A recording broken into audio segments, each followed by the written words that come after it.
Since the start of RWBY, we've always been told just how much of a threat that the creatures of RWBY are, how they're humanity's destruction and will lead Remnant to ruin. Yet, the show hasn't done a great job of creating that fear and panic whenever the Grimm are on screen.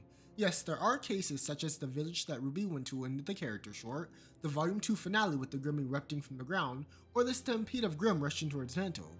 Yet, I ask, what do all of these have in common?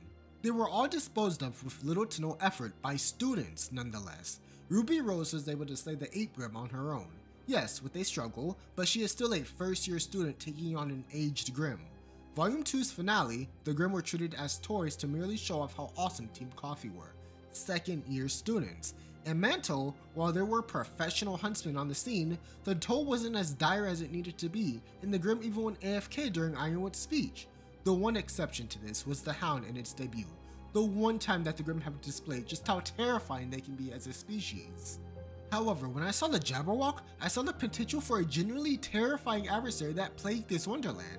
The rules of Grimm don't apply here, so what's to say that this creature isn't a threat? Now, I'll be the first one to admit, the introduction to it was almost perfect. Had they just kept out the scene of Yang throwing the rock at it, it would have been a lot better. But that's the past. In the actual poem of the Jabberwocky, it's a monster that's terrifying and feared, and when it's eventually slayed, it's celebrated, showing that it posed a genuine threat. The Hound was a great start 8 volumes in, but the Jabberwock is now. What I want to see is it hunting Team RWBY throughout their journey. It needs to have a presence where you don't know where it's at, yet you always know it's around. A type of fear needs to be embedded within its name. As of now, we don't know how the people of this land feel about the Jabberwock. We can infer from Little's reaction that it at least knows of its existence and is afraid of it. Now, is it because Little is a tiny little mouse, or is it genuinely afraid of what the Jabberwock can do?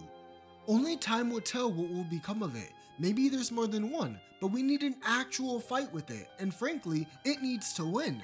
Let's raise the stakes. Yes, Team RWBY is in a hurry to leave, but why not add an extra layer of fear to them? They're building RWBY up to really break this volume, so let's add the tension of a looming threat to them. I love RWBY dearly, but I'm excited to see just how far they'll really push her.